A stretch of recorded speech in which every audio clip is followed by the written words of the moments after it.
আসসালামু আলাইকুম। আজকে এক নতুন টিউটোরিয়াল শেয়ার করব যেটা আপনার জন্য খুবই হেল্পফুল হবে এবং বিভিন্ন জবের ক্ষেত্রে এই ধরনের কোশ্চেনগুলো আসে। তো শেষ পর্যন্ত দেখুন, তাহলে বুঝতে পারবেন কতটা গুরুত্বপূর্ণ এবং কতটা হেল্পফুল। ব্যাংক প্রশ্ন এবং আনসারের দ্বিতীয় নম্বর লেসনে আপনাদের সবাইকে স্বাগতম। তো এখানে আমার কোশ্চেনের একটা ইনস্ট্রাকশন দেওয়া আছে আমরা কিভাবে এখানে রেজাল্টটা নিয়ে আসবো। তো লেসন 2 তে বলছে please populate all blank cell in column good quality with no for all numbers in column test similar or equal to and yes for all numbers in column test greater than 2। এখানে column test যদি আমার 2 এর সমান অথবা নিচে হয় সেক্ষেত্রে আমাকে নো রেজাল্ট শো করাতে হবে এখানে। আর যদি 2 এর বেশি হয় টেস্ট কলামে, এখানে যদি 2 এর বেশি হয় সেক্ষেত্রে আমার এখানে ইয়েস শো করাতে হবে। তো এটাকে করার জন্য আমাদের ইফ ফর্মুলা নিয়ে কাজ করতে হবে। তো আমরা এখানে প্রথমে ইকুয়াল সাইন দেবো। ইকুয়াল সাইন দেওয়ার পরে আমরা লিখবো আই এফ ইফ, লেখার পরে ট্যাব বাটনে ক্লিক করব। লেখার পরে ট্যাব বাটনে ক্লিক করার পরে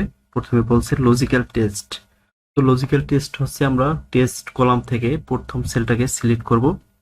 এখানে আমাকে বলছে যে 2 এর কম অথবা যদি সমান হয়, সিমিলার অর ইকুয়াল যদি হয় সেক্ষেত্রে আমাকে এখানে দেখাবে হচ্ছে নো।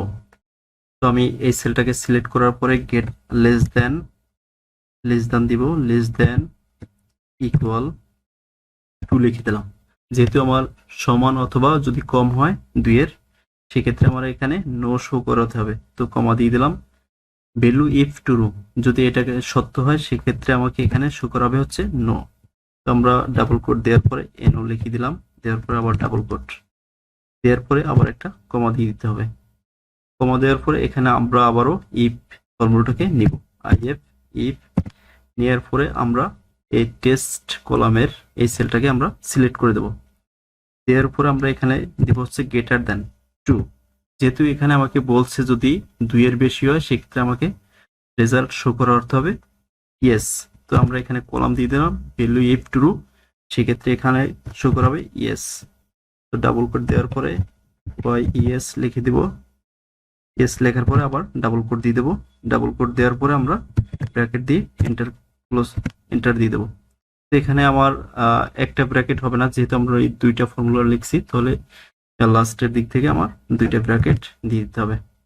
এখান দেওয়ার পরে আমি করে দিলাম। এন্টার বাটনে ক্লিক করার সাথে সাথে, যেহেতু এটা একটা টেবিল ক্রিয়েট করা, এখানে আপনি একটা ঘরে ফর্মুলা লেখার সাথে সাথে অটোমেটিক নিচের দিকে ড্র্যাগ ডাউন হয়ে যায়।